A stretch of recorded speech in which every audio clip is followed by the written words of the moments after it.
Hello रिवान, कैसे हैं आप लोग। उम्मीद करते हैं कि आप लोग बहुत अच्छे होंगे। आज हम लोग सिविक चैप्टर 2 फेडरलिज्म इस चैप्टर को कवर करने वाले हैं। और इस चैप्टर में हम लोग ये देखेंगे कि इस चैप्टर से जो है कौन कौन या किस तरह से जो है क्वेश्चन बोर्ड के द्वारा पूछा जाता है।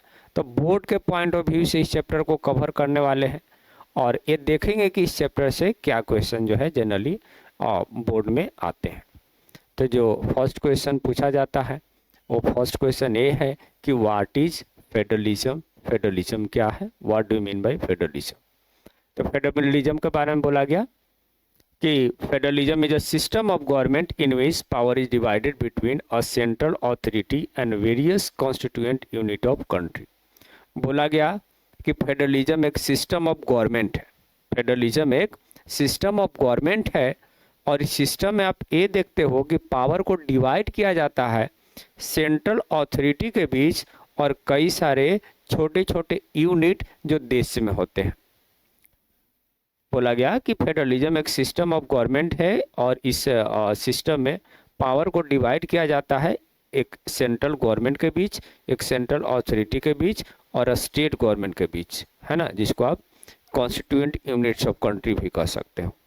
और इस तरह से जो संघ बनाया जाता है, जो फेडरेशन बनाया जाता है, उस फेडरेशन में आपको 2 लेवल ऑफ गवर्नमेंट देखने को मिल जाते हैं।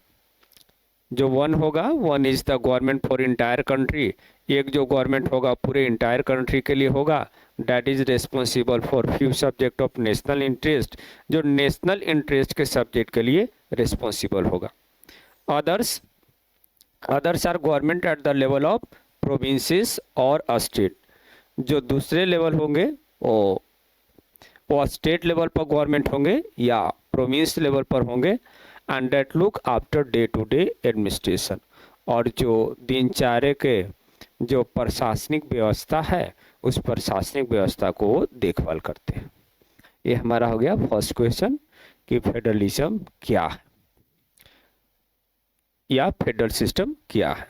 ओके, तो फेडरलिज्म में आप ये देख रहे हो कि फेडरलिज्म में जो है पावर को डिवाइड किया जा रहा है, सेंट्रल गवर्नमेंट और स्टेट गवर्नमेंट के बीच पावर को डिवाइड किया जा रहा है। इसके एक अपोजिट में एक गवर्नेंस सिस्टम आपको देखने को मिलता है और वो गवर्नेंस सिस्टम कौन सा है, यूनिटरी सिस्टम। तो क्वेश्चन ये पूछा जा सकता है कि describe 3 feature of unitary system. Unitary system के 3 फीचर क्या है, या ये भी पूछा जा सकता है कि व्हाट इज यूनिटरी सिस्टम या what is unitary form of government. Okay, otherwise ये पूछा जा सकता है कि describe 3 feature of unitary system. तो इसके 3 फीचर क्या है, तो in the unitary system all powers are control in the hands of central government. जो सारा पावर होता है वो सारा पावर किसके हाथ में होता है, सेंट्रल गवर्नमेंट के ही हाथ में होता है। सब units are subordinate to the central government. जो सब यूनिट होते हैं, जो छोटे छोटे यूनिट होते हैं, वो सेंट्रल गवर्नमेंट के ही सबऑर्डिनेट होते हैं। सबऑर्डिनेट का मतलब होता है अधीन, अधीन होना, उसके अंडर में होना। अगर यूनिटरी फॉर्म ऑफ गवर्नमेंट में अगर सब यूनिट हैं, छोटे छोटे अगर राज्य हैं, स्मॉलर स्टेट अगर हैं, तो किसके सबऑर्डिनेट होंगे, किसके अधीन होंगे, सेंट्रल गवर्नमेंट के ही अधीन होंगे। उसके बाद बोला गया कि जो सेंट्रल गवर्नमेंट है, सेंट्रल गवर्नमेंट ऑर्डर पास कर सकता है प्रोविंशियल या लोकल गवर्नमेंट के अगेंस्ट। ठीक है, तो एक तरफ आप देख रहे हो फेडरल सिस्टम जहां पर कंप्लीटली पावर को जो है सेंट्रल गवर्नमेंट और स्टेट गवर्नमेंट के बीच पावर को डिवाइड किया जा रहा है।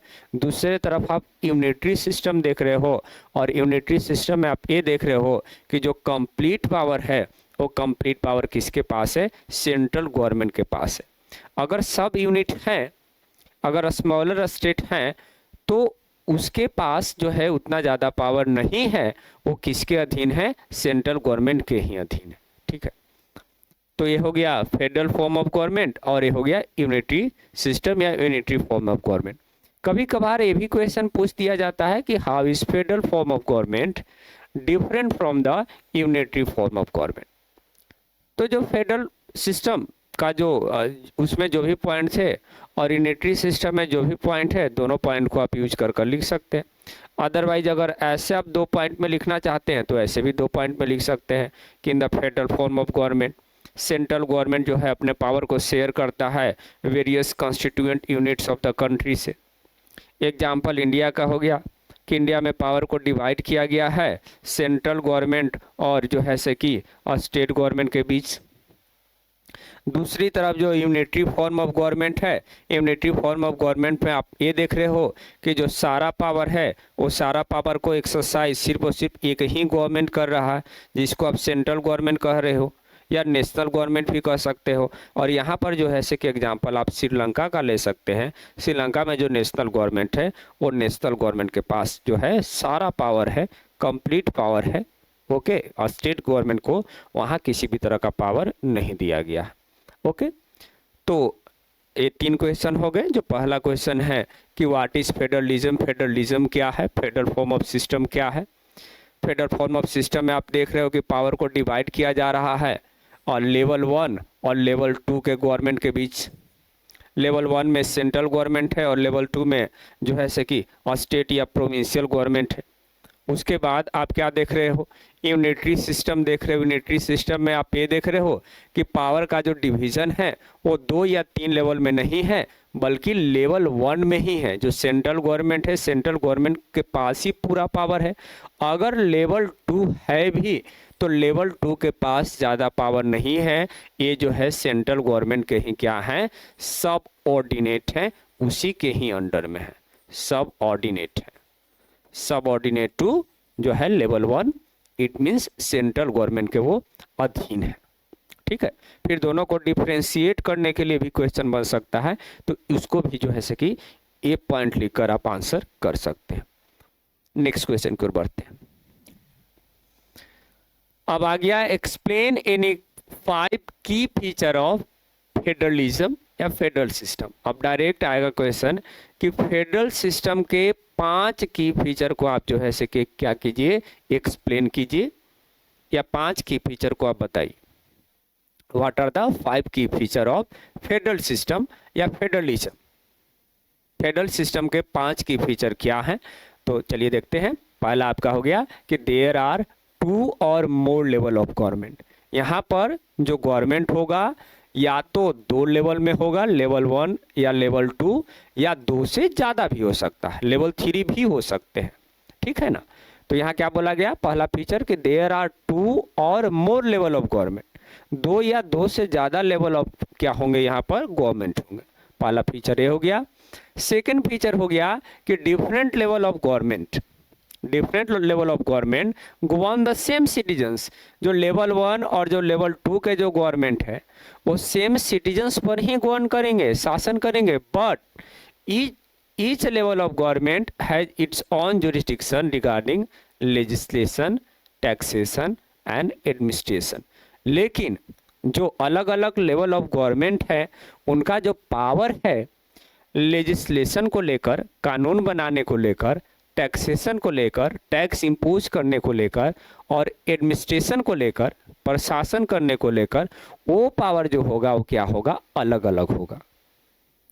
शासन तो जो है, जो 2 लेवल ऑफ गवर्नमेंट या 3 लेवल ऑफ गवर्नमेंट है वो एक ही सिटीजन्स पर कर रहे हैं, लेकिन लेजिस्लेशन, टैक्सेशन और एडमिनिस्ट्रेशन को लेकर जो पावर है, जो जुरिस्डिक्शन है, न्यायिक अधिकार है, वो जो होता है वो अलग अलग होता है। सेंट्रल गवर्नमेंट के अलग हो सकते हैं, स्टेट गवर्नमेंट के अलग हो सकते हैं, और लोकल गवर्नमेंट का अलग हो सकता है, ठीक है। और ये जो जुरिस्डिक्शन है, ये जो पावर है ना, ये जो जुरिस्डिक्शन है, ये जो न्यायिक अधिकार है, are specify in the constitution. Constitution में उसको क्लियरली मेंशन कर दिया जाता है। और इस वजह से बोला गया कि existence and authority of each level of government is constitutionally granted. माने कॉन्स्टिट्यूशन के हिसाब से जो है से कि कॉन्स्टिट्यूशन में उसके जो है क्या, उसके एग्जिस्टेंस को और उसके ऑथोरिटी पावर को क्या कर दिया गया है, गारंटी दे दी गई है कि कॉन्स्टिट्यूशन में ही वो बात लिखा हुआ है, तो उसके एग्जिस्टेंस और पावर जो है कॉन्स्टिट्यूशन के पॉइंट ऑफ व्यू से क्या है, ग्रांटेड है, ठीक है। Then changes in the fundamental provision of constitution, अगर कॉन्स्टिट्यूशन के फंडामेंटल प्रोविजन आधारभूत संरचना में अगर बदलाव करना चाहते हैं तो require consent of both level of government, है ना। तब जो है दोनों लेवल ऑफ गवर्नमेंट का क्या चाहिए, कंसेंट चाहिए, सहमति चाहिए। ठीक है, कि अगर मान लीजिए कि कॉन्स्टिट्यूशन के फंडामेंटल प्रोविजन में अगर किसी भी तरह का बदलाव करना है तो लेवल 1 का भी जो है सहमति होना चाहिए और लेवल 2 का भी सहमति होना चाहिए, तभी जाकर कॉन्स्टिट्यूशन के फंडामेंटल प्रोविजन में बदलाव लाए जा सकते हैं, अदरवाइज बदलाव नहीं लाया जा सकता। Okay, then source of revenue for each level of government are clearly mention to ensure financial autonomy. जो सोर्स ऑफ रेवेन्यू है वो जो होता है source of revenue for each level of government, चाहे लेवल 1 हो, लेवल 2 हो या लेवल 3 हो, सोर्स ऑफ रेवेन्यू भी जो है वो क्लियरली मेंशन रहता है, ताकि फाइनेंशियली आर्थिक रूप से जो है वो हर एक लेवल ऑफ गवर्नमेंट क्या हो, इंडिपेंडेंट हो। ऑटोनॉमी का मतलब इंडिपेंडेंट, क्लियरली लिखा हुआ रहता है कि लेवल 1 का सोर्स ऑफ रेवेन्यू क्या है, लेवल 2 का सोर्स ऑफ रेवेन्यू क्या है ना। तो ये चीजें क्लियरली मेंशन होता है। Then courts play a key role to interpret constitution and power of different level of government। यहाँ पर आप ये देखोगे कि कोर्ट का एक इम्पॉर्टेंट रोल देखोगे कॉन्स्टिट्यूशन को इंटरप्रेट करने में, इसके साथ साथ power of different level of government को इंटरप्रेट करने में, कि लेवल 1 के पास कितना पावर है या लेवल 2 के पास कितना पावर है, उसको इंटरप्रेट करने का काम कौन करता है, कोर्ट करता है। इसके साथ साथ कॉन्स्टिट्यूशन को भी इंटरप्रेट करने का काम कौन करता है, कोर्ट करता है। और हाईएस्ट कोर्ट जो होता है that act as an empire when dispute arise between different level of government, है ना। लेवल 1 का लेवल 2 से या लेवल 3 से अगर किसी भी तरह का अगर डिस्प्यूट होता है तो इस डिस्प्यूट के सिचुएशन में हाईएस्ट कोर्ट जो होता है वो एक एम्पायर के रूप में जो है से कि रोल प्ले करता है, वो इस डिस्प्यूट को सोल्व करने का काम करता है। ओके, तो these are the key feature of federal system, otherwise federalism. ये आपका की फीचर हो गया फेडरल सिस्टम के। 5 की फीचर को जो है सकी राइट डाउन कर देना है। ओके,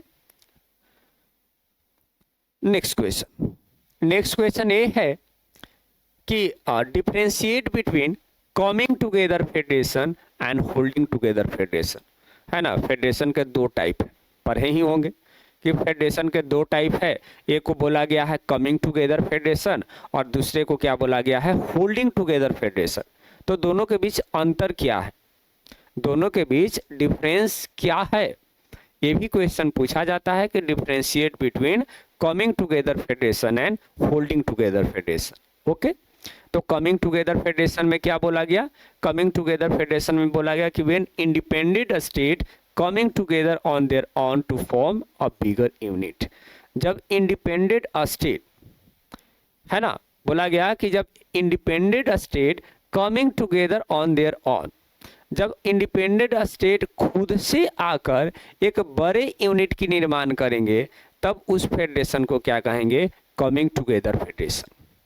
जब कई सारे छोटे छोटे इंडिपेंडेंट स्टेट स्वयं आएंगे और स्वयं आकर एक बड़े यूनिट की निर्माण करेंगे, क्योंकि स्वयं आ रहे हैं, कम हो रहे हैं, these are coming, so that's why इसको क्या बोला गया, कमिंग टुगेदर फेडरेशन। ओके, उसके बाद बोला गया कि all the constituent states have equal power, और जो भी कॉन्स्टिट्यूएंट स्टेट है, जो भी इंडिपेंडेंट स्टेट है, वो सभी के पास क्या होता है, इक्वल पावर होता है। और इसके साथ साथ स्ट्रॉन्गर देन फेडरल गवर्नमेंट, और फेडरल गवर्नमेंट से इनका जो पावर होता है वो क्या होता है, ज़्यादा होता है। Then constituent state wanted to maintain sovereignty, जो कॉन्स्टिट्यूएंट स्टेट है, जो इंडिपेंडेंट स्टेट है, जो आकर बड़े यूनिट की निर्माण किए हैं, वो चाहते हैं कि उनकी सोवरेनिटी मेंटेन रहे। रिटेन आइडेंटिटी, अपने पहचान को बनाए रखना चाहते हैं। एंड इंक्रीज देयर सिक्योरिटी, और अपने सुरक्षा को बढ़ाना चाहते हैं। ये चीज़ें हो गई। और इसका best example, coming together federation का बेस्ट एग्जांपल यूएसए हो गया, स्विट्जरलैंड हो गया एंड देन ऑस्ट्रेलिया हो गया। These are the best example of coming together federation. Okay, next one is the holding together federation. आगे क्या है, होल्डिंग टुगेदर फेडरेशन है। और होल्डिंग टुगेदर फेडरेशन में बोला गया कि when a large country decide to divide its power between constituent state and national government. जब एक बहुत बड़ा देश देख रहा है कि वो माने देश स्वयं को देख रहा है कि जो है हमारा एरिया बहुत बड़ा है, तो जब एक बहुत बड़ा देश डिसाइड करता है कि उसको क्या करना चाहिए, अपने पावर को डिवाइड कर लेना चाहिए कॉन्स्टिट्यूएंट स्टेट के बीच और नेशनल गवर्नमेंट के बीच, है ना। जब वो डिसाइड कर रहा है कि स्टेट गवर्नमेंट और नेशनल गवर्नमेंट के बीच पावर को डिवाइड करना चाहिए, तो उस फेडरेशन को हम लोग क्या कहेंगे, holding together federation. Holding together federation. और यहाँ पर सेंट्रल गवर्नमेंट के पास जो पावर होता है वो ज़्यादा पावर होता है स्टेट गवर्नमेंट के कंपेयर में। Then different constituent units of federation have unequal power, है ना। इसमें आप क्या देख रहे थे कि सारे कॉन्स्टिट्यूएंट स्टेट के पास इक्वल पावर है कमिंग टुगेदर फेडरेशन में। लेकिन होल्डिंग टुगेदर फेडरेशन में आप क्या देखते हो कि जो इंडिपेंडेंट स्टेट्स हैं, है ना, जो इंडिपेंडेंट यूनिट्स है, उनके पास जो पावर होता है वो क्या होता है, अनइक्वल होता है। ठीक है, इक्वल नहीं होता है। एक बेस्ट एग्जांपल आपका इंडिया हो गया, इंडिया के बाद स्पेन हो गया और स्पेन के बाद बेल्जियम हो गया। This country are the best example of holding together federation. तो कमिंग टुगेदर फेडरेशन और होल्डिंग टुगेदर फेडरेशन को अगर डिफ्रेंशिएट करने के लिए आता है तो ये सब पॉइंट लेकर आप डिफ्रेंशिएट कर सकते हैं। नेक्स्ट क्वेश्चन ये है कि what makes India federal country, what makes India federal country. Otherwise question क्या पूछा जाएगा कि how are power divided between states and centre. आखिर कौन से ऐसे प्रोविजन है भारत में, इंडिया में, आखिर ऐसे कौन से प्रोविजन हैं जो इंडिया को क्या बना रहा है, एक फेडरल कंट्री बना रहा है। अदरवाइज क्वेश्चन क्या पूछा जा सकता है कि how are power divided between states and centre. Power को कैसे डिवाइड किया गया है स्टेट गवर्नमेंट के बीच और सेंट्रल गवर्नमेंट के बीच। ओके, दो तरह से क्वेश्चन आएंगे, लेकिन इन दोनों क्वेश्चन का जो आंसर होगा वो आंसर एक ही होगा। चाहे क्वेश्चन ए पूछा जाए चाहे क्वेश्चन ओ पूछा जाए, दोनों क्वेश्चन का जो आंसर होगा वो एक ही होगा, वो ए ही होगा। क्या है, what makes India federal country. आखिर कौन से ऐसे प्रोविजन है जो इंडिया को फेडरल कंट्री बनाता है। तो हियर इट इज सेड कि constitution clearly provided three fold distribution of legislative power between union and state government. कानून बनाने की जो अधिकार है, कानून बनाने की अधिकार तीन पार्ट में जो है कॉन्स्टिट्यूशन में मेंशन किया गया है ना, यूनियन लिस्ट, स्टेट लिस्ट और कंकरेंट लिस्ट। इसके थ्रू जो है, इन लिस्ट के थ्रू जो है लेजिस्लेटिव पावर को क्या किया गया है, डिवाइड किया गया। और यूनियन लिस्ट में बोला गया कि it include subject of national importance. जो राष्ट्रीय स्तर के जो सब्जेक्ट है उन सब्जेक्ट को यूनियन लिस्ट में रखा गया है, जैसे कि डिफेंस हो गया, राष्ट्रीय स्तर के सब्जेक्ट हो गए, फॉरेन अफेयर हो गया, बैंकिंग हो गया, कम्युनिकेशन हो गया और करेंसी हो गया। चूंकि ये नेशनल इंपॉर्टेंस के सब्जेक्ट है, इसलिए इस पर कानून बनाने का भी जो अधिकार है वो किसके पास है, यूनियन गवर्नमेंट के पास है या सेंट्रल गवर्नमेंट के पास है। इन सब्जेक्ट पर कानून बनाने का अधिकार सिर्फ और सिर्फ किसके पास है, यूनियन गवर्नमेंट के पास है या सेंट्रल गवर्नमेंट कह लीजिए। जो सेकंड लिस्ट है, सेकंड लिस्ट स्टेट लिस्ट का है और इसमें वैसे सब्जेक्ट मेंशन किया गया जो स्टेट इंपॉर्टेंस का है या लोकल इंपॉर्टेंस का है सब्जेक्ट, जैसे कि पुलिस हो गया, ट्रेड हो गया, कॉमर्स हो गया, एग्रीकल्चर हो गया और इरिगेशन हो गया। ये सब वो सब्जेक्ट हैं जो स्टेट इंपॉर्टेंस के हैं, राज्य स्तर के हैं या लोकल इंपॉर्टेंस के हैं। और इस पर कानून बनाने का अधिकार सिर्फ और सिर्फ किसको दिया गया है, स्टेट गवर्नमेंट को दिया गया है। सिर्फ स्टेट गवर्नमेंट ही जो है ये सारे सब्जेक्ट पर कानून बना सकते हैं। ये हो गया सेकेंड लिस्ट। और जो थर्ड लिस्ट है, थर्ड लिस्ट आपका कंकरेंट लिस्ट है, और कंकरेंट लिस्ट में वैसे सब्जेक्ट को मेंशन किया गया जो कॉमन इंटरेस्ट का हो, है ना, और स्टेट और सेंट्रल गवर्नमेंट दोनों का कॉमन इंटरेस्ट को हो, तो वैसे सब्जेक्ट को कंकरेंट लिस्ट का पार्ट बनाया गया है।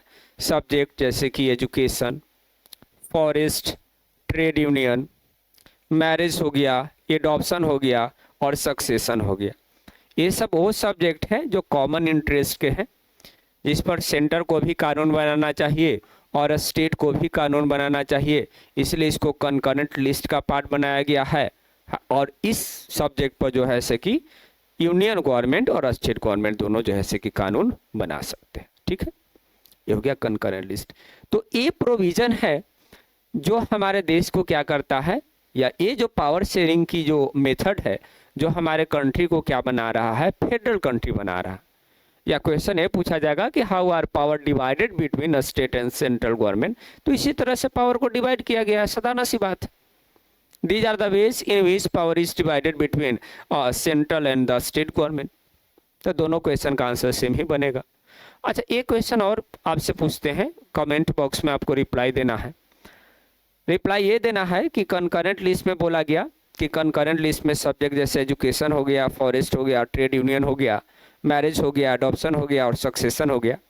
इस पर यूनियन गवर्नमेंट के पास भी अधिकार है कानून बनाने का और स्टेट गवर्नमेंट के पास भी अधिकार है कानून बनाने का।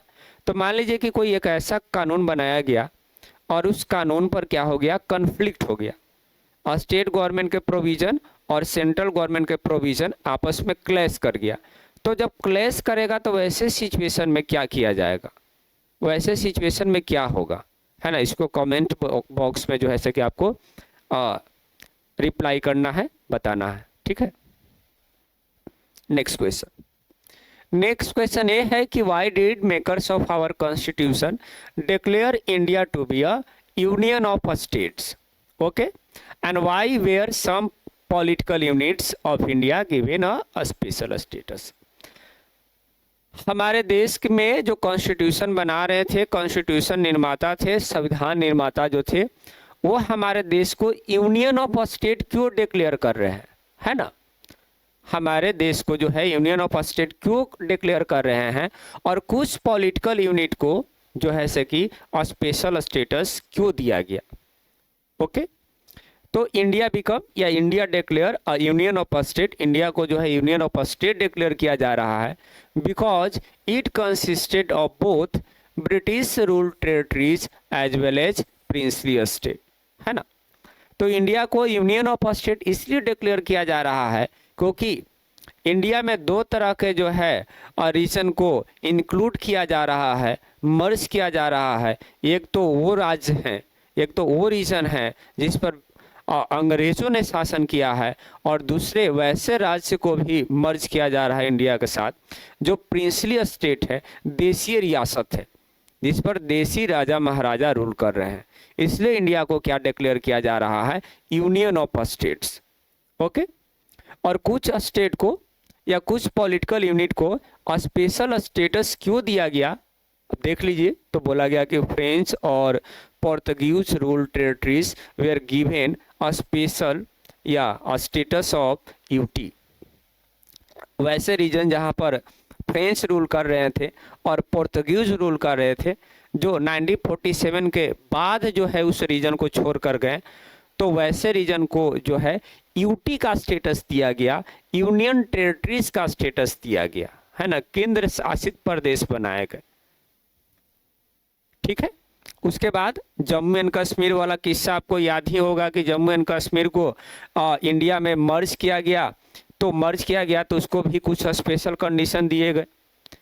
जो आर्टिकल 370 जो था वो जम्मू एंड कश्मीर से ही जुड़ा हुआ था, जो 2019 में क्या किया गया है, ख़त्म किया गया है। मोदी जी ख़त्म किए हैं जो स्पेशल स्टेटस दिया गया था जम्मू एंड कश्मीर को। देन सम यूनिट्स, कुछ यूनिट इतना ज़्यादा छोटा था कि जिसको इंडिपेंडेंट स्टेट नहीं बनाए जा सकते थे, तो उसको भी क्या बना दिया गया, यूनियन टेरिटरीज बना दिया गया, केंद्र शासित प्रदेश बना दिए गए। उसके बाद बोला गया कि वैसे राज जो नॉर्थ ईस्टर्न पार्ट में थे, वैसे राज्य जो नॉर्थ ईस्टर्न पार्ट में थे, have given a special status, उनको भी स्पेशल स्टेटस दिया जा रहा है। क्यों दिया जा रहा है? Because of distinct history and culture, क्योंकि उनका जो इतिहास है, उनका इतिहास बिल्कुल अनोखा है, अलग है। उनका जो कल्चर है, उनका जो संस्कृति है, बिल्कुल अनोखा है और अलग है। तो इसको देखते हुए उनको जो है एक अलग राज्य बनाया जा रहा है। तो ये चीजें हो गई, ठीक है।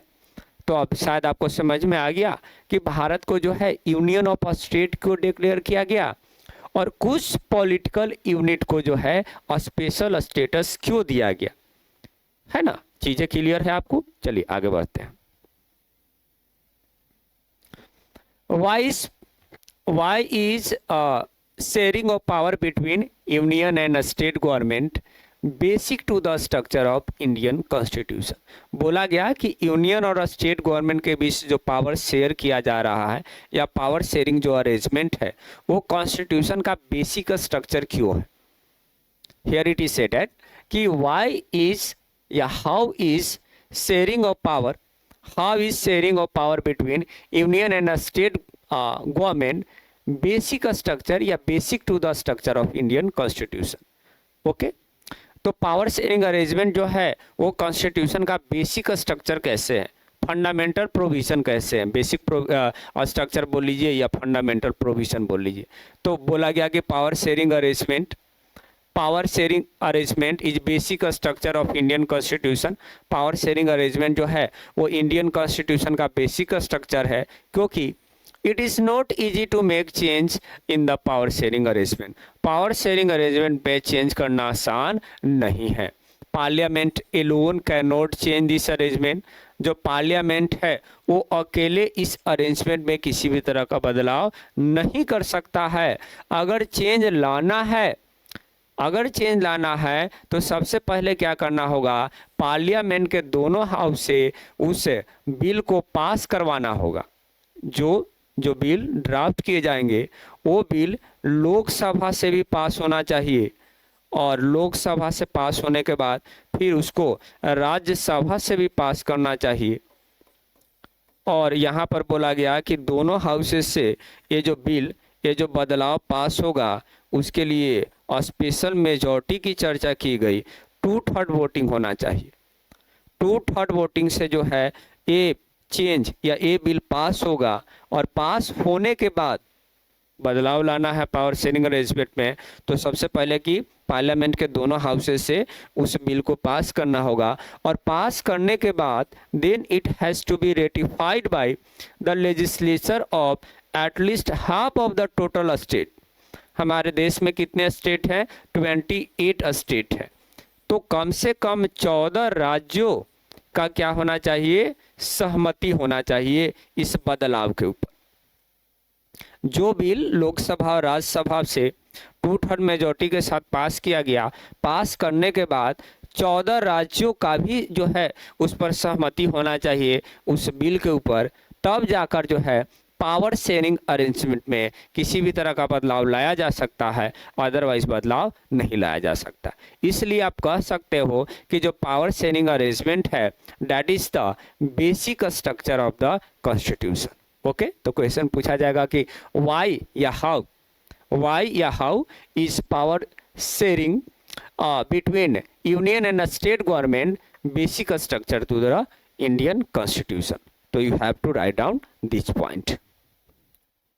नेक्स्ट क्वेश्चन ये है कि why has federalism succeeded in India and after that which were policies adopted by India that ensure this success. बोला गया कि why has federalism succeeded in India. भारत में जो है फेडरलिज्म सक्सीड क्यों हुआ, सफल क्यों हुआ? आखिर भारत में फेडरलिज्म को सक्सीड होने का क्या रीजन है, सफल होने के क्या रीजन है, और कौन से ऐसे पॉलिसी हैं जो इंडिया के द्वारा एडॉप्ट किया गया ताकि इस सफलता को इंश्योर किया जाए। ओके, क्वेश्चन समझ में आ गया? तो चलिए आंसर भी देख लेते हैं। Federalism has succeeded in India due to the nature of democratic politics in our country. बोला गया कि फेडरलिज्म हमारे देश में इसलिए सफल हुआ क्योंकि हमारे देश का जो डेमोक्रेटिक पॉलिटिक्स है, डेमोक्रेटिक पॉलिटिक्स का नेचर ही वैसा है। हमारे यहाँ लोकतांत्रिक राजनीति का नेचर है वैसा, जिस कारण से जो है हमारे देश में फेडरल सिस्टम सक्सीड हुआ, सफल हुआ। ओके, और इसको सक्सीड करने में, इसको सफल बनाने में कुछ पॉलिसीज अडॉप्ट किए गए थे। शुरुआत से ही ये पॉलिसी अडॉप्ट किया गया and the policies adopted in India to ensure this success like linguistic state हो गए, लैंग्वेज पॉलिसी हो गया, सेंटर स्टेट रिलेशंस हो गए and the last one is the decentralisation हो गया। These are the policies adopted by the Indian government या constitution maker to what ensure the success of federalism। तो लिंग्विस्टिक स्टेट में क्या किया गया? तो बोला गया कि the policy of creating linguistic state has also strengthened federalism. क्या बोला गया कि जो एक पॉलिसी क्या था कि लिंग्विस्टिक स्टेट बनाने हैं। क्या बनाना है? लिंग्विस्टिक स्टेट, लैंग्वेज के बेसिस पर जो है से कि स्टेट बनाना है। ये जो पॉलिसी है, ये पॉलिसी हमारे देश में फेडरल सिस्टम को क्या किया है? मजबूत किया है।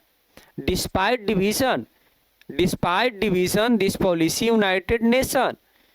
लोगों को लग रहा था उस समय कि अगर लैंग्वेज बेस्ड अगर स्टेट बनाए जाएंगे तो इससे देश जो है वो डिवाइड हो जाएगा, डिसइंटीग्रेट हो जाएगा। लेकिन जो रिजल्ट उसके ठीक अपोजिट देखने को मिल रहा है। इसने हमारे देश को और ज़्यादा यूनाइट किया, और ज़्यादा जोड़ने का काम किया। तो हमारा हो गया फर्स्ट पॉलिसी।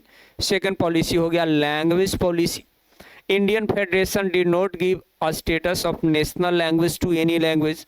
भारत में, इंडिया में किसी भी लैंग्वेज को नेशनल लैंग्वेज जो है से डिक्लेयर नहीं किया गया है। इंडिया में किसी भी लैंग्वेज को नेशनल लैंग्वेज डिक्लेयर नहीं किया गया है। 7 शेड्यूल में, here it is said that कि 7 शेड्यूल में जो है से कि 22 जो है लैंग्वेज को डिक्लेयर किए गए हैं कि शेड्यूल लैंग्वेज है। वहाँ पर किसी भी लैंग्वेज को जो है से कि नेशनल लैंग्वेज डिक्लेयर नहीं किया गया है। और इस पॉलिसी ने भी क्या किया है? हमारे देश में फेडरल सिस्टम को स्ट्रेंथेन करने का काम किया है, मजबूत करने का काम किया है। ओके, उसके बाद सेंटर स्टेट रिलेशन हो गया। राज्य और केंद्र के बीच जो रिलेशन है, इस रिलेशन ने भी जो है फेडरल सिस्टम को मजबूत किया। Restructuring the centre state relation is one more way in which federalism has been strength. राज्य और केंद्र के बीच जो रिलेशनशिप में जो बदलाव आए हैं, उसने भी जो है हमारे फेडरल सिस्टम को मजबूत किया है। और लास्ट वन आपका हो गया डिसेंट्रलाइजेशन। 1992 में जो डिसेंट्रलाइजेशन किया गया है ना, जिसमें क्या किया गया? पावर को डिसेंट्रलाइज कर दिया गया। लोकल गवर्नमेंट है ना, लोकल गवर्नमेंट को पावर डिसेंट्रलाइज किया गया, लोकल गवर्नमेंट को पावर दिए गए। और लोकल गवर्नमेंट 2 तरह के हैं, पंचायत एंड आपको म्यूनिसिपैलिटीज देखने को मिल जाएंगे। रूरल एरिया में आपको पंचायत देखने को मिल जाएंगे और अर्बन एरिया में आपको म्यूनिसिपैलिटीज देखने को मिल जाएंगे। तो ये चीज़ें भी जो है हमारे देश में फेडरल सिस्टम को मजबूत करने का काम किया है। ओके, तो these are the policies adopted by what India to ensure the success of federal system. Okay, अगर क्वेश्चन आता है इस तरह से तो आप ये पॉइंट आप लिखिए, आपको जो है से कि फुल नंबर मिलेंगे, एक भी नंबर कटने वाला नहीं है आपका। आगे क्या है? Creation of linguistic state. Creation of linguistic state was first and major test for democratic policy in our country justify. वो जो 3 पॉलिसीज थे, 3 पॉलिसीज ही मेन थे, वो 3 पॉलिसीज से रिलेटेड अलग अलग करके भी क्वेश्चन पूछा जाता है। कि जो पहला ये है कि जो फर्स्ट और जो मेजर टेस्ट था इंडिया में, वो फर्स्ट और मेजर टेस्ट ये था कि लिंग्विस्टिक स्टेट को बनाना, लैंग्वेज के बेसिस पर राज्य को बनाना। तो ये जो था क्रिएट करना डेमोक्रेटिक पॉलिटिक्स का फर्स्ट और मेजर टेस्ट था। इस स्टेटमेंट को आप क्या कीजिए, जस्टिफाई कीजिए। तो जस्टिफाई आप कर सकते हैं, इस तरह से जस्टिफाई कर सकते हैं कि 1947 में क्या किया गया, boundaries of several old state, कई सारे पुराने राज्य के बाउंड्री को जो है से क्या किया गया, चेंज किया गया ताकि नए राज्य बनाया जाए। Okay, and this was done, और ऐसा इसलिए किया गया कि to ensure that people who spoke the same language live in the same state. Creation of linguistic state was first and major test for democratic politics in our country, justify the statement. तो आप ये लिख सकते हो कि 1947 में कई सारे ओल्ड स्टेट के बाउंड्रीज को चेंज कर नए स्टेट बनाए गए, और इस बात को इंश्योर किया गया कि एक तरह के बोलने वाले जो लोग हैं वो एक राज्य में रहे। ठीक, then some states were not created on the basis of language, हालांकि जो कुछ राज्य हैं वो लैंग्वेज के बेसिस पर नहीं बनाए गए, बल्कि टू रिकॉग्नाइज द डिफरेंसेस को रिकॉग्नाइज किया गया कल्चर के बेसिस पर, इथनिसिटी के बेसिस पर और जियोग्राफी के बेसिस पर, और इसके बेसिस पर वो जो है से कि उनको एक अलग राज्य से बनाया गया। ओके, उसके बाद बोला गया कि सम नेशनल लीडर, कुछ जो राष्ट्रीय स्तर के जो लीडर थे, registered the demand of new state on the basis of language, language के बेसिस पर जो डिमांड किया जा रहा था कि हमको अलग राज्य चाहिए, तो कुछ राष्ट्रीय स्तर के जो नेता थे वो इस डिमांड को रेसिस्ट कर रहे थे, मना कर रहे थे। उनको डर था कि कहीं ऐसा ना हो कि ये चीज़ें जो है पूरे देश को कमजोर कर दे। हालांकि बोला गया कि जो फॉर्मेशन है, उनको तो डर था कि देश डिसइंटीग्रेट कर जाएगा, लेकिन वैसा रिजल्ट नहीं देखने को मिल रहा है। हियर इट इज सेडेड कि जो फॉर्मेशन है लिंग्विस्टिक स्टेट का actually made the country more unite and easier administration, हमारे देश को और ज़्यादा यूनाइट करने का काम किया और प्रशासनिक व्यवस्था को क्या किया, ईजी कर दिया, आसान कर दिया, शासन करना जो है से कि आसान हो गया। तो ये आपको जो है पॉजिटिव आउटकम देखने को मिल रहा है, जो लिंग्विस्टिक स्टेट बनाए गए उसका पॉजिटिव आउटकम आपको देखने को मिल रहा है। ओके, तो इस तरह से आप जस्टिफाई कर सकते हैं। सेकेंड क्वेश्चन है कि how have the centre state relation been restructure to strengthen federalism, कैसे सेंटर और स्टेट के बीच जो रिलेशन है वो रीस्ट्रक्चर हुआ, उसमें बदलाव हुआ, और जिसके कारण हमारे देश में फेडरल सिस्टम जो है से कि और क्या हुआ है, मजबूत हुआ। बोला गया कि किस तरह से सेंटर और स्टेट के बीच जो रिलेशन है उस रिलेशन में आपको बदलाव देखने को मिला, और उस बदलाव के कारण जो है से कि क्या हुआ, हमारे देश में जो फेडरल सिस्टम था वो फेडरल सिस्टम और मजबूत हो रहा। तो देखते हैं 1990 के पहले क्या सिचुएशन था और 1990 के बाद सिचुएशन क्या है। सेंटर और स्टेट के बीच जो रिलेशन है वो 1990 के पहले कुछ और था, ये सिचुएशन थे, और 1919 के बाद जो सिचुएशन था वो ए। ठीक है, तो 1990 के पहले क्या था कि same party rule the both at the centre and in the most state, एक ही पार्टी जो था वो सेंट्रल लेवल पर भी रूल कर रहा था और ज़्यादातर राज्यों में भी रूल कर रहा था, वो इंडियन नेशनल कांग्रेस हो गया। इंडियन नेशनल कांग्रेस जो बहुत, उसमें भारत को जब आज़ादी मिली तो इंडियन नेशनल कांग्रेस बहुत पॉपुलर थी, क्योंकि इंडियन नेशनल कांग्रेस का एक इम्पॉर्टेंट रोल था इंडिया को इंडिपेंडेंट दिलवाने में।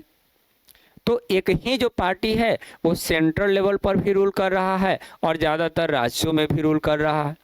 इसका मतलब ये हुआ कि स्टेट गवर्नमेंट जो है अपने राइट को ऑटोनोमस फेडरल यूनिट के रूप में तो एक्सरसाइज कर ही नहीं पाए।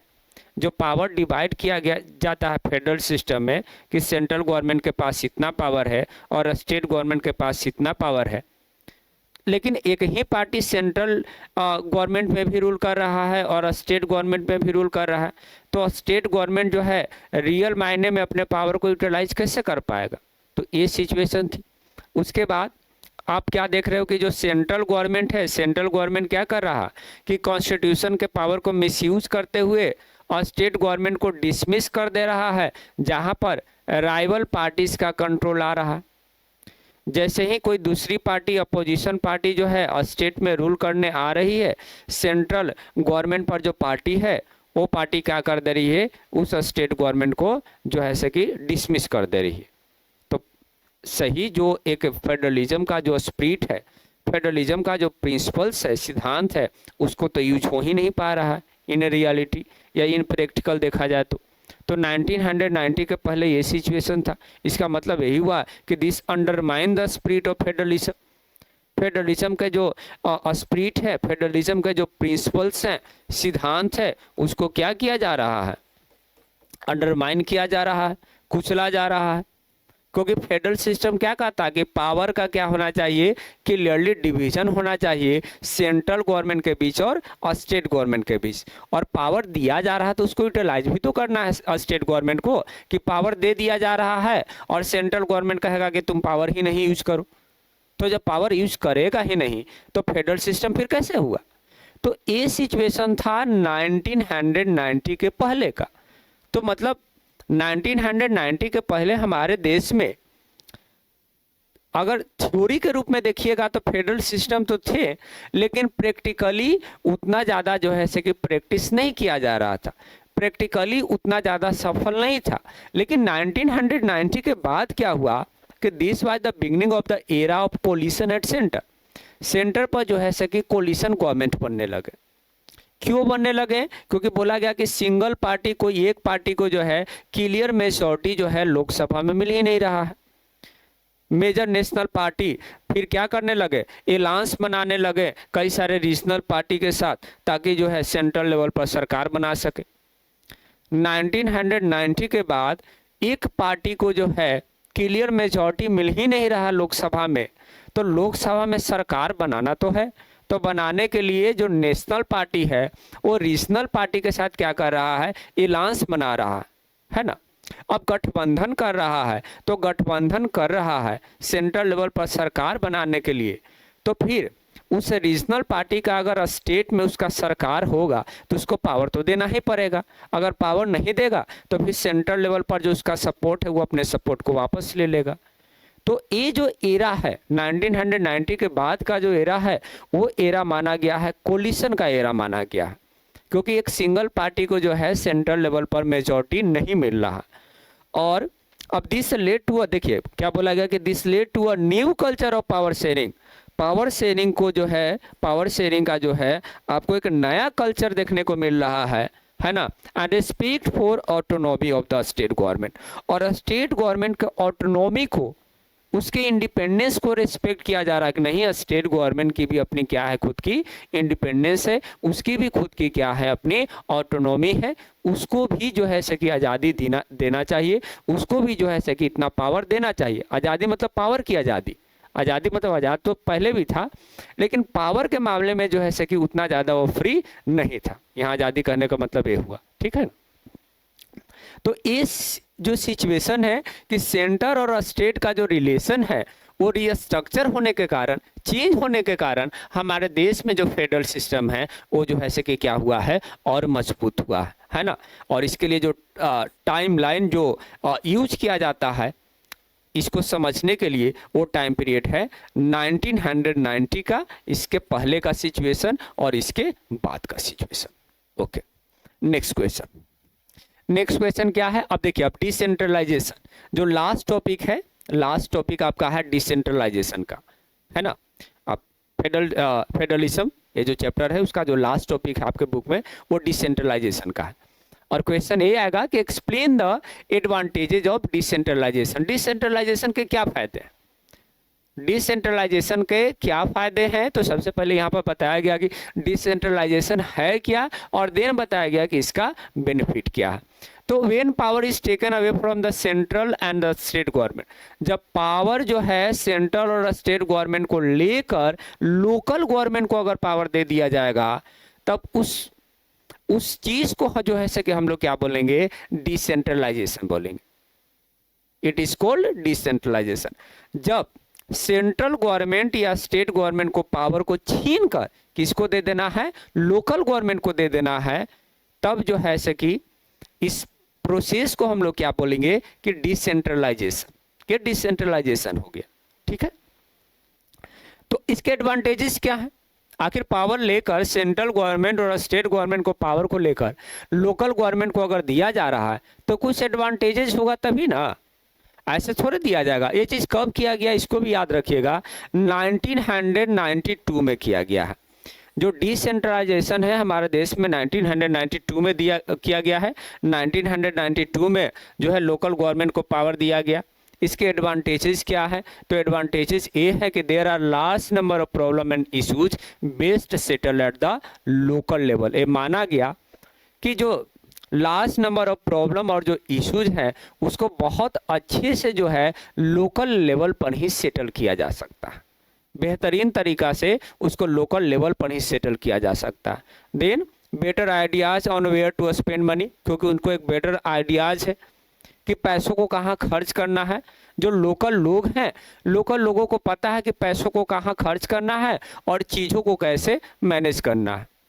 जैसे हम अभी अनीसाबाद में रह रहे हैं, तो अनीसाबाद की क्या समस्या है या अनीसाबाद में समस्या क्या है, वो समस्या को हम ही जानते हैं बेहतर तरीके से। और अगर समस्या को जानते हैं तो इसका मतलब हमको ये भी पता है कि पैसों को कहाँ खर्च करना है। I have better idea where to spend money and how to manage, कहाँ पैसों को खर्च करना है और चीज़ों को कैसे मैनेज करना है ना। पर डे जाम लग रहा है, तो जाम के लिए जो है क्या अल्टरनेटिव हो सकते हैं, है ना। अब जो लीडर दिल्ली में बैठा है वो कैसे जानेगा? लोकल लेवल को पावर देने का पीछे का रीजन यही था, डिसेंट्रलाइज करने का पीछे का रीजन यही था कि जो नंबर ऑफ प्रॉब्लम और जो इशू जो है वो लोकल लेवल पर जो है वहाँ के लोकल लोग ही क्या कर सकते हैं, सोल्व कर सकते हैं। ठीक है, better knowledge of problem in their localities, अपने लोकेलिटीज में क्या प्रॉब्लम है उसका बेटर नॉलेज आप ही के पास होगा, लोकल लीडर के ही पास होंगे एट द लोकल लेवल। और इसके साथ साथ बोला गया कि लोकल लेवल पर it is possible to direct participate in the decision making, आप डिसीजन मेकिंग में पार्टिसिपेट भी कर रहे हैं, डिसीजन मेकिंग में कि किस तरह से चीज़ों को डिसाइड करना चाहिए। जो डिसीजन मेकिंग के पावर है उसमें लोकल लोगों का भी क्या हो रहा है, पार्टिसिपेशन हो रहा है। इस तरह से हमारे डेमोक्रेसी में चार चांद भी लग रहे हैं, हमारा डेमोक्रेसी और बेहतर हो रहा है कि लोकल लेवल पर भी जो है लोग पार्टिसिपेट कर रहे हैं डिसीजन मेकिंग के प्रोसेस में। तो these are the advantages of decentralisation. कब किया गया है? ये 1992 में किया गया है। देखिए 1992 से पहले भी लोकल लेवल का प्रोविज़न था, लेकिन उसको जो है पूरी तरह से मैंडेटरी नहीं किया गया था।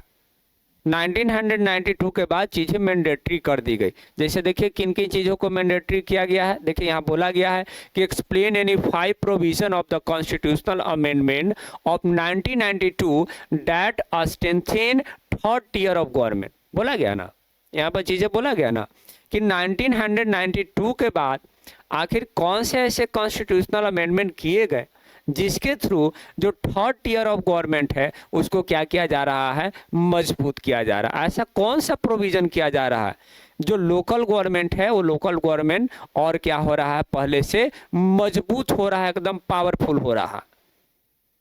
क्या भाई, तो पहले जो है बोर्नवीटा नहीं पीता था, बोर्नवीटा दिया जा रहा है कि लो बोर्नवीटा पियो, बोर्नवीटा पिया एकदम जो है सकी शरीर में पावर आ गया, है ना। बोर्नवीटा पीने के लिए जो है सकी क्या प्रोविजन किया गया, ये चीज़ है ना कि आखिर ऐसे कौन से प्रोविजन किए गए कॉन्स्टिट्यूशनल अमेंडमेंट के थ्रू जो थर्ड टियर ऑफ गवर्नमेंट को क्या कर रहा है, मजबूत कर रहा है। तो यहाँ देखिए 5 प्रोविजन यहाँ दिए गए हैं, इन 5 प्रोविजन को लिख देना है। ये 5 प्रोविजन किए गए हैं ताकि थर्ड टियर ऑफ गवर्नमेंट को क्या किया जाए, और स्ट्रेंथेन किया जाए, मजबूत किया जाए। पहला देखिए, now it is constitutionally mandatory to hold regular election to the local government bodies. Local government bodies के लिए बोला गया कि कॉन्स्टिट्यूशनली मैंडेटरी कर दिया गया कि रेगुलर इलेक्शन होगा, हर एक 5 साल बाद इलेक्शन होगा। पहले इलेक्शन वगैरह नहीं होता था, है ना। लोकल गवर्नमेंट बॉडी थे, कई राज्यों में जैसे तैसे काम कर रहा था, इलेक्शन हो रहा है कि नहीं हो रहा है किसी को कोई मतलब नहीं है। अब कॉन्स्टिट्यूशन में एकदम मैंडेटरी कर दिया गया कि आपको जो है मतलब राज्य को इलेक्शन करवाना ही पड़ेगा हर एक 5 साल के बाद। पहला प्रोविजन ये हुआ। दूसरा क्या हुआ, seats are reserve for schedule caste, schedule tribe and OBC. कुछ सीटों को रिजर्व किया गया पॉपुलेशन के हिसाब से। जब देखिए सीटें जब जहां भी रिजर्व किया गया है वो पॉपुलेशन कंपोजिशन के हिसाब से ही रिजर्व किया गया है। तो शेड्यूल कास्ट के लिए, शेड्यूल ट्राइब के लिए और ओबीसी के लिए सीटें रिजर्व की गई। 1/3 कम से कम 1/3 जो है वो सीट किसके लिए रिजर्व किया गया, महिलाओं के लिए, है ना। महिलाओं को भी जो है कि पावर मिलना चाहिए, पॉलिटिकल पावर मिलना ही चाहिए। तो लोकल लेवल पर आप क्या देख रहे हो कि 1992 में ही लोकल गवर्नमेंट बॉडीज में महिलाओं के लिए जो है 1/3 सीट को क्या कर दिया गया है, रिजर्व कर दिया गया है। अब देखते ही होंगे कि जब आपके जिस गांव से बिलोंग करते हैं उस गांव में जो है मुखिया का या वार्ड का जो चुनाव हो रहा है तो उसमें जो है महिला कैंडिडेट बनी हुई रहती है। अगर वो सीट रिजर्व है वीमेन के लिए तो वहाँ महिला ही कैंडिडेट बनेगा, है ना। ये चीज़ें हो गई। उसके बाद बोला गया कि एक इंडिपेंडेंट स्टेट इलेक्शन कमीशन बनाया गया टू कंडक्ट इलेक्शन कंडक्ट करवाने के लिए कि आखिर इलेक्शन कंडक्ट कौन करवाएगा। तो एक इंडिपेंडेंट स्टेट इलेक्शन कमीशन बनाया गया। पहले से सेंट्रल इलेक्शन कमीशन थे, उसके बाद एक और इंडिपेंडेंट इलेक्शन कमीशन बनाया गया स्टेट लेवल पर, जिसको क्या बोला गया, स्टेट इलेक्शन कमीशन। याद रखिएगा कि स्टेट इलेक्शन कमीशन सिर्फ और सिर्फ लोकल गवर्नमेंट बॉडीज के इलेक्शन को ही कंडक्ट करवाने के लिए रिस्पॉन्सिबल है। स्टेट लेजिस्लेटिव असेंबली का इलेक्शन वो कंडक्ट नहीं करवा सकता है। राज्य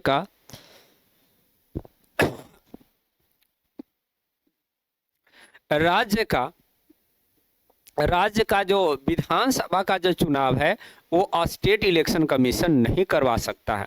और स्टेट इलेक्शन कमीशन सिर्फ और सिर्फ लोकल गवर्नमेंट बॉडीज के ही इलेक्शन को ही कंडक्ट करवा सकता है। इस बात को याद रखिएगा। देन बोला गया कि स्टेट गवर्नमेंट को बोला गया कि आपको क्या करना होगा, कुछ पावर को शेयर करना होगा और इसके साथ साथ आपको कुछ रेवेन्यू भी शेयर करना होगा लोकल गवर्नमेंट बॉडी से। अब बहुत जो है कि घूम लिए हैं, गोल गोल बहुत घुमा रहे हैं कि लोकल गवर्नमेंट बॉडीज को किसी भी तरह का पावर नहीं दे रहे हैं। अब आपको पावर देना ही पड़ेगा। अब आपको जो है कि पावर देना ही पड़ेगा। इसके साथ साथ आपको रेवेन्यू भी देना पड़ेगा, कुछ पैसा भी देना पड़ेगा, ताकि लोकल गवर्नमेंट बॉडीज में जो लोकल लीडर है वो काम कर सके। चलिए नेक्स्ट क्वेश्चन की ओर बढ़ते हैं। और नेक्स्ट क्वेश्चन क्या है, explain the structure of rural local government in India. India में जो रूरल लोकल गवर्नमेंट है वो रूरल लोकल गवर्नमेंट बॉडी का स्ट्रक्चर क्या है, संरचना क्या है। तो संरचना को देख लेते हैं। तो संरचना आप क्या देख रहे हो, ग्राम पंचायत देख रहे हो, पंचायत समिति या मंडल या ब्लॉक कह लीजिए, और फिर आप क्या देख रहे हो, जिला परिषद देख रहे हो। और ग्राम पंचायत के बारे में बोला गया कि a council consisting of several ward member called panch. एक काउंसिल है जिसमें कई सारे वार्ड मेंबर कंसिस्ट करते हैं और उस वार्ड मेंबर को आप जनरली क्या कहते हो, पंच कहते हो। And it is a decision making body for the entire village. और एक डिसीजन मेकिंग बॉडी है पूरे गांव के लिए। पूरे गांव के लिए जो डिसीजन लेने का काम जो है वो डिसीजन लेने का काम किसके पास है, ग्राम पंचायत के पास। ओके। और पंचायत समिति, मंडल या ब्लॉक क्या है, तो बोला गया कि a few gram panchayat are group together to form this body. Panchayat samiti बनाने के लिए क्या करना होगा कि कई सारे ग्राम पंचायत को आपस में मिलाना होगा। तो कई सारे ग्राम पंचायत मिलकर जो है से कि क्या बनते हैं, पंचायत समिति बनते हैं, मंडल बनते हैं या ब्लॉक बनते हैं। तो ग्राम पंचायत तो आपका हो गया विलेज लेवल पर, कि जो गांव के लेवल पर जो काउंसिल है उस काउंसिल को आप क्या कह रहे हो, ग्राम पंचायत कह रहे हो। और जब कई सारे ग्राम पंचायत को साथ मिला रहे हो तो क्या बन रहा है, पंचायत समिति बन रहा है। और इसके जो मेंबर होते हैं इस बॉडी के are elected by the entire panchayat member. इस पंचायत मेंबर के द्वारा ही इलेक्ट किए जाते हैं। पंचायत समिति के जो मेंबर होते हैं वो मेंबर ग्राम पंचायत के मेंबर के द्वारा इलेक्ट किए जाते हैं। ओके। उसके बाद बोला गया कि एक डिस्ट्रिक्ट में जितने भी जो है पंचायत समिति या पंचायत मंडल है उन सबको साथ मिलाइएगा तो क्या बनेगा, जिला परिषद बनेगा। और इस जिला परिषद के जो ज़्यादातर मेंबर होते हैं वो इलेक्टेड होते हैं। और जिला परिषद का हेड कौन होता है, चेयरपर्सन होता है। Chairperson is the head of the जिला परिषद। तो ये आपका हो गया रूरल लोकल गवर्नमेंट बॉडी का स्ट्रक्चर हो गया। नेक्स्ट क्वेश्चन ये है कि which is the highest tier of the panchayati raj and explain its composition, है ना। Which is the highest tier of the panchayati raj, ये जो पंचायती राज देख रहे हो रूरल लोकल गवर्नमेंट, है ना, इसको पंचायती राज भी कहते हैं हम लोग।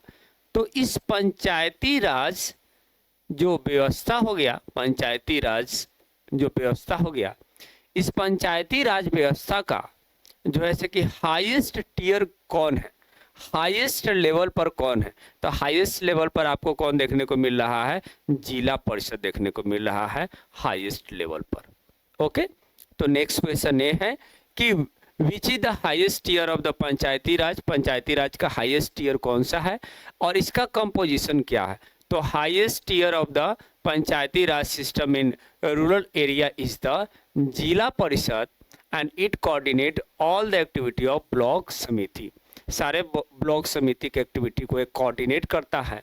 अगर इसके कंपोजिशन की बात कर लिया जाए तो कंपोजिशन में ये बोला गया कि all the panchayat samiti in a district together constitute the जिला परिषद। सारे पंचायत समिति को जब आप साथ मिलाते हैं एक जिला में जितने भी पंचायत समिति है जब उसको साथ मिलाइएगा तो क्या बनेगा, जिला परिषद बनेगा।